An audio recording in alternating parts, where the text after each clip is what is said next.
저는 원래 점심시간에 밥을 먹고 나면 밥을 많이 먹어서 그런지 항상 졸리거든요. 일부러 그 시간에 좀 낮잠을 잘 때도 있는데 이게 질병의 이상 신호일 수 있다니 무슨 말씀이신가요, 교수님? 예, 봄철에 식곤증 얘기도 있고 사실 어쩌다 한번 일주일에 한두 번 정도 식곤증이 온다면 그럴 수 있습니다. 근데 네.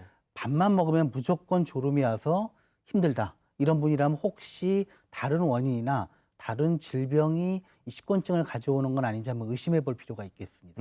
그러니까 식곤증이 내 건강에 이상을 알려주는 거울일 수도 있는 건데 구체적으로 어떤 건지 좀 따져볼게요. 밥 먹고 꾸벅꾸벅 나의 식곤증의 원인은 급하게 먹고 많이 먹고 어떤 증상? 소화불량이 원인이 될 수 있다고요. 예, 좀 더 정확하게 표현하면 우리 몸은 그 기능을 많이 하는 활발하게 활동하는 쪽에 피가 더 많이 공급이 되거든요. 예, 그런데 신선한 산소랑 또 포도당이나 영양소를 그 장기로 공급하는 건데 식사를 빨리 또 과식을 하게 되면 많은 피가 위장으로 몰리게 되죠. 소화를 시켜야 되니까. 네, 네. 그러면 다른 장기, 특히 뇌로 가는 혈류량이 줄어들기 때문에 뇌가 부족한 혈류량에 따라 쉬어지기 위해서 졸음이 올 수가 있고요. 또 하나는 우리가 긴장을 하거나 화가 나거나 흥분을 하면 교감신경계라는 게 자극이 되면서 잠이 오지 않고 오히려 잠이 안 오죠. 네, 근데 반대로 음식을 먹고 소화를 하는 단계에서는 그 반대작용을 하는 부교감신경계가 자극이 돼요. 항진이 돼요. 그렇게 되면 오히려 졸음이 오고 좀 이완이 될 수 있다는 거죠. 그렇군요. 이 많이 먹는 그런 양에 따라서도 잠이 올 수 있지만 먹는 메뉴에 따라서도 좀 잠이 오는 것 같아요. 네. 상추 먹으면 잠이 많이 온다 이런 얘기도 들어봤고 일부러 잠 오라고 우유 드시는 분도 맞아요. 있거든요. 네. 네, 일부 음식 가운데서 우리 몸을 이렇게 안정적으로 유지시켜주는 그 호르몬 분비에 영향을 끼치는 음식들이 많이 있습니다. 그래서 그 잠과 관련돼서 멜라토닌이라고 하는 유명한 호르몬도 있고, 뭐 행복 호르몬, 세로토닌도 있는데요. 상추 같은 경우는 물론 몸에 많이 드시면 몸에 멜라토닌 양을 올리기도 합니다만, 사실은 이런 호르몬들은 그 햇빛 그리고 낮에 그 시간대와 무척 연관이 깊습니다. 그래서 낮에 활동하실 때는 눈에 그 햇빛이 들어오게 되면 이 호르몬 생성량 같은 것도 다 조절이 되기 때문에 상추 때문에 졸리실 정도라면 낮에 진짜 상추 한 박스를 먹으셔야 졸리실 정도니까 그건 걱정 안 하셔도 네. 되고요. 네. 오히려 그 고기나 우유 같이 이렇게 단백질이 들어있는 식품들은 트립토판이라고 하는 그 아미노산이 나중에 이제 멜라토닌, 세로토닌으로 바뀌기 때문에 오히려 야채보다는 고기 식사가 더 졸음을 유발할 수 있으니까요. 낮에 고기를 많이 드시는 거는 조금만 자제해 주시면 좋을 것 같습니다. 그렇군요. 그리고 또 식사 후에 이상하게 잠이 많이 쏟아진다면 요거를 의심해 볼 수도 네. 있다고 해요. 식곤증과 더불어서 나른하고 우울하다면 갑상샘 이상을 의심해 볼 수도 있다고요, 강 교수님. 예, 사실 상당히 흔하게 진단이 안 되고 그냥 지내는 병 중에 하나가 바로 이 갑상샘 기능 저하증인데요. 갑상샘 호르몬은 몸의 에너지 대사, 신진 대사를 결정을 합니다. 뭐 집에 보일러 스위치로 친다면 보일러 스위치를 높이고 낮추는 걸 결정하는 호르몬이거든요. 근데 이게 갑상샘에서 호르몬 분비가 적게 되면 그 대사가 느려지죠. 낮아집니다. 그렇게 되면 기운도 없고 쉽게 잠이 오고 이럴 수가 있기 때문에 식곤증의 원인이 사실은 갑상샘의 기능 저하증이 원인인데 모르고 살 수도 있다는 겁니다. 근데 우리가 뭐 머리가 아프고 배가 아픈 것처럼 갑상샘이 이상이 있으면 뭐 갑상샘이 아프다? 이런 얘기는 잘 안 하잖아요, 그렇죠? 교수님. 어떤 동반 증상이 좀 있을까요? 그렇죠. 갑상샘이 아프진 않습니다. 네. 근데 아무래도 그 식곤증 말고도요. 그 피로감이 쉽게 느껴집니다. 맨날 피곤하다고 하고요. 피곤해. 그다음에 많이 먹지 않아도 자꾸 살이 찌고요. 또 변비도 잘 오고 머리카락에 탈모도 잘 오고요. 그다음 별로 안 먹는데 자꾸 체중이 늘어나고 또 몸의 그 기분도 좀 우울감이 생기고요. 뭐 여성의 호르몬 이상으로 배란 장애까지 유발하고 추위를 잘 타는 경향 생기는 등 여러 가지 문제가 생깁니다. 그러니까 뭐 겨울이니까 당연히 춥지. 계절 바뀌니까 그냥 피곤한 거야. 이렇게만 생각하실 일은 아닌 것 같습니다. 갑상샘 따져보시고요. 그다음 더부룩하고 답답하고 뭘까요? 역류성 식도염을 의심할 수 있다고요. 네, 이게 사실 닭이 먼저냐 달걀이 먼저냐 얘기인데요. 네. 예. 과식을 하고 또 먹고 바로 기대거나 누워 자고 이러면 위에서 식도로 음식물과 위산이 역류가 되면서 역류성 식도염이 생기거든요. 네네. 예, 이제 그러면 더부룩하고 심하면은 가슴 부위가 타는 듯이 아플 수가 있습니다. 그래서 사실 역류성 식도염과 식곤증은 두 가지가 어떤 선후 관계가 있다기보단 서로 영향을 미치고 조장을 하는 측면이 있습니다. 그렇군요. 밥 먹고 졸린 게 이제 당연하다라고 생각할 게 아니라 계속 신기하다. 이상하게 졸리다면 좀 여러 가지 의심해 볼 수가 있을 것 같은데 마지막 원인도 있을 수 있대요. 네. 한번 봅니다. 자고 나면 또 배고프고 난데 이건. 혈당 조절에 이상이 있을 수가 있대요. 오. 혈당 문제면 당뇨병 그러게요. 말씀이신가요? 예, 그렇습니다. 그래서 혈당 조절이 잘 안 되는 당뇨병이 있어도 이 식곤증이 올 수가 있는데요. 대한당뇨병학회에서 통계를 내본 바로는 우리나라의 당뇨병 환자가 500여만 명 있다고 얘기를 하는데요.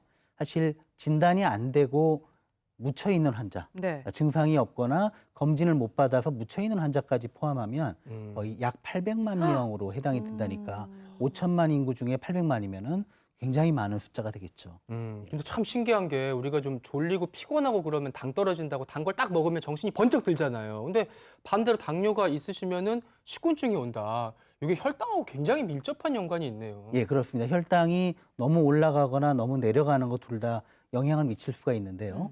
뭐 당뇨병 환자 보면 당 떨어진다, 저혈당 증상 온다고 힘들어하는 분들 많죠. 있어요. 예, 예. 그래서 사실은 당뇨병이 있는 분들의 경우 당뇨병에 치료받는 경구혈당 강아지라든지 예. 인슐린을 처방받고 있는 사람들이 많은데요. 네. 어떤 탄수화물 음식을 좀 많이 먹게 되면 혈당이 올라가면 네. 그런 약효도 있지만 몸에서 인슐린이 나오거든요.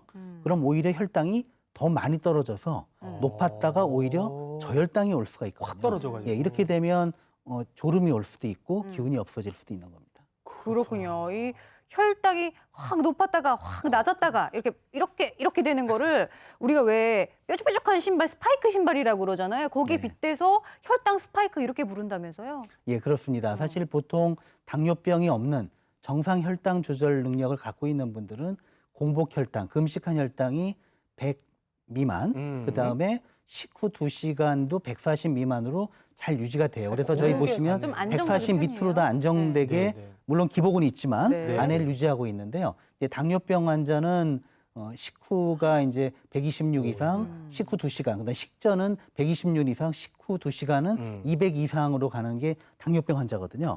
근데 사실 이 중간 단계가 있다는 겁니다. 스파이크. 아직은 뭐 의학적으로 좀 더 연구가 필요하지만 현재 혈당 스파이크라는 것도 문제다라고 얘기를 하는데요. 네. 잘 보시면 공복 혈당은 126을 안 넘거든요. 네, 그리고 정상인데. 잴 때에 따라 다르지만 식후 2시간 혈당도 140이 안 넘는 때도 있어요. 네. 그러니까 진단으로는 정상처럼 보이지만 하루 중에 식사를 할 때마다 저처럼 실제로 상당히 많이 올라갔다가 내려오는 여러 번의 그 톱니바퀴 같은 식후 혈당의 변화가 생겨요. 이것을 혈당 스파이크라고 얘기하는데 저것도 건강에 문제가 될 수 있다는 겁니다. 근데 그 그래프를 보면 이제 뾰족하게 이렇게 올라온 데가 3번 정도 있잖아요. 나머지 부분은 사실 정상 쪽에 가까워서 이거 당뇨가 아니라 정상에 오히려 가깝지 않나 저는 그렇게 보이는데 교수님. 예, 어떨까요? 굳이 따진다면 네. 정상은 아니고 오히려 당뇨병에 가깝거나 아니면 당뇨병으로 넘어갈 확률이 높은 분이라고 보겠죠. 그래서 저런 혈당 스파이크가 자주 나타나는 분이라면 어떤 원인인지 찾아서 본인의 비만 때문인지 아니면 식습관 때문인지 또는 즐겨 먹는 음식의 종류 탓인지를 확인해 볼 필요가 있겠습니다. 그러니까 이렇게 변동폭이 큰 분들은 당뇨 환자가 될 가능성이 크다. 네. 이렇게 이해하면 되겠죠. 강사님. 그렇습니다. 예. 네. 그러면은 당뇨 환자가 아닌 분들도 당뇨 환자가 될 정도면 당뇨가 있었던 분들은 혈당 스파이크가 있으면 더 위험해지지 않을까? 예, 굉장히 중요한 지적이십니다. 맞습니다. 그런가요? 예, 그래서 실제적으로 당뇨병이 있는 사람들도 약을 먹거나 아니면 인슐린을 맞거나 또는 본인이 식사 조절과 운동을 해서 잘 혈당을 유지하는 분들도 있거든요. 예. 근데 어떤 분들은 조절이 안 되고 약을 먹고 있는데도 방금 보여드린 같은 기복, 심한 기복과 혈당 스파이크가 반복이 될 경우에는 네. 그만큼 더 위험한데요. 그 이유는 이 혈당이 치고 올라갔다 내려올 때마다 그 혈관 안쪽에 내피세포라는 데가 있는데 이 내피세포에 손상을 줍니다. 그렇게 되면 거기에 균열이 생기고 2차적으로 그 출혈이 오거나 아니면 동맥경화성 변화가 혈관에 올 수가 있고요. 혈관에 또 염증을 생기는 수가 있기 때문에 예. 당뇨의 합병증이 더 빨리 올 수 있기 때문에 문제가 됩니다. 그러니까 당뇨병이 없는 분들이 이런 스파이크가 있으면 당뇨병으로 갈 위험이 크고 있는 분들이 이렇게 스파이크가 오면 합병증의 위험이 더 합병증으로. 커지니까 정말 위험한 상태다 이렇게 알 수가 있는데 문제는 이렇게 뾰족한 지점이 되기 전에는 또 어느 정도 안정된 상태란 말이에요. 그럼 내가 이런 스파이크가 오는지 어떻게 체크해 볼 수 있을까요? 예, 보통 혈당을 잴 때는 공복 혈당을 재거나 아니면 식후 2시간을 재는데요. 만약에 그 중간중간에도 몇 번 시험 삼아 혈당을 재본다면 예. 예를 들어 식후 1시간이나 30분에 한 번 재본다면은 스파이크가 있는지 알 수가 있고요. 또 최근에는 또 24시간 혈당을 재는 그런 침을 피부에 넣어가지고 하는 그런 장비도 있기 때문에 그런 방법도 있겠습니다. 예. 음. 앞서서 이제 좋은 질문이라고 칭찬받은 김에 제가 예리한 질문 하나 더 드려보자면 원인을 알아야지 이제 혈당 스파이크를 막을 거 아니겠습니까, 교수님? 네. 어떤 데서부터 이게 비롯되는 걸까요? 예, 여러 가지 이유가 있는데요. 그 당뇨가 오기 쉬운 환경, 그러니까 복부 비만이 있는 사람들은 확실히 혈당 스파이크가 올 위험이 높아져요. 그리고 또 하나는 과식이나 폭식을 할 때는 한꺼번에 들어오는 탄수화물 음식량이 많으니까 혈당을 많이 올릴 수가 있겠죠. 또 하나는 그 당지수라고 예전에 저희 다룬 적 있죠. 네네. 그러니까 음식 똑같은 탄수화물 음식이더라도 먹었을 때 식후의 혈당을 빨리 많이 올리는 음식을 먹을 때 주로 단 음식들이죠. 뭐 초콜릿이나 뭐 단 음료수나 네. 뭐 이런 단 것들을 먹게 되면 탄수화물을 먹었을 때 혈당이 굉장히 빨리 올라가고 그때 인슐린이 반응을 해서 또 혈당이 급격하게 떨어지는 스파이크가 생깁니다. 식습관도 문제가 될 수가 있겠습니다. 그렇군요. 근데 이제 뭐 식습관이 조금 안 좋다거나 배 좀 나온다거나 그런 분들이 다 그러면 나도 당뇨겠다 하고 병원에 갈 수는 없는 노릇이고 어떤 분들이 좀 혈당 스파이크를 의심하고 병원 검사를 받아보면 좋을까요? 예, 지금 방금 말씀드렸던 그런 식곤증이 자주 나타나고 이제 탄수화물 음식을 먹고 나서 너무나 또 탄수화물이 땡기는 분들 있죠. 먹고 나면은 네. 막 허겁지겁 단 거를 찾게 되는 분들. 저요. 예, 네. 그런 게 반복된다면 이게 아마 혈당 스파이크 이후에 인슐린이 과다 분비돼서 혈당이 다시 떨어지는 그 시점에 그걸 느낄 수가 있거든요. 예, 그런 게 자주 나타난다면 한 번 정도 점검을 해보면 어떨까 싶습니다. 그러니까 당뇨 걸린 분과 안 걸린 분 모두에게 다 위험한 혈당 스파이크 이거 막을 수 있는 방법이 있다고 하는데 예방법 하나하나 이제 자세히 알아보도록 할게요. 네. 자, 첫 번째 방법은요. 먹는 것도 순서 있게 어떤 순서대로 아버지 먼저 네. 드시고 아들이 나중에 먹고 아닐까요? 반찬 먹고 밥 먹고 틀렸습니다. 예, 네, 강 교수님. 예, 사실 그 우리 한국인의 주식은 밥이죠. 예. 근데 문제는 이제 밥이 탄수화물이잖아요. 그러니까 혈당을 많이 올리니까 되게 식이섬유라든지 단백질 같은 게 많이 있는 반찬을 좀 먼저 먹고 밥을 좀 먹는. 그리고 밥하고 반찬의 비율을 좀 조정을 해서 혈당 스파이크가 잘 오는 분이라면 네. 반찬을 좀 더 먹고 밥은 좀 덜 먹는.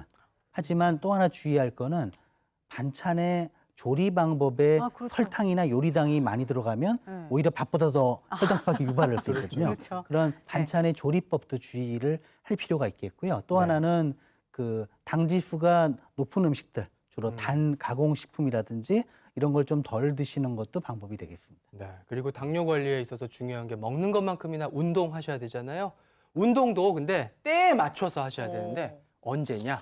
식후 10분간 운동이 좋다고요. 예, 이것은 어떻게 생각해 보면 당연한 원리죠, 그죠? 그러니까 보통 운동은 우리 따로 하고 또 식사하고 나선 쉬라고 돼 있지만 네. 가벼운 걷기 운동은 식후에 해도 큰 무리가 안 돼요. 그러니까 혈당 스파이크라는 거는 먹은 다음에 옵니다. 그러니까 식후에 한 10분 정도씩 짧은 걷기라도 해서 네. 식후 때마다 10분씩 3번을 하게 되면 네. 한 번에 모아서 30분 하는 것보다 혈당 스파이크를 예방하는 데는 오히려 더 도움이 될 수도 있다는 거죠. 식후 10분 운동해야지라고 이제 또 마음을 먹으면 꼬박꼬박 운동하게 되는 효과도 있을 것 같아요. 그다음 혈당 스파이크 예방하는 방법 세 번째 한번 볼게요. 지원병을 늘려라. 어떤 게 지원병이 될까요? 단백질을 좀 섭취해야 된다고요. 단백질과 혈당 어떤 관계가 있을까요, 강 교수님? 예, 단백질을 충분히 섭취를 하면은 몸에 근육이 생기기가 쉬워지거든요. 예, 근육을 많이 생기게 되면 좋아지는 점은 근육 안에서 포도당을 소비를 합니다.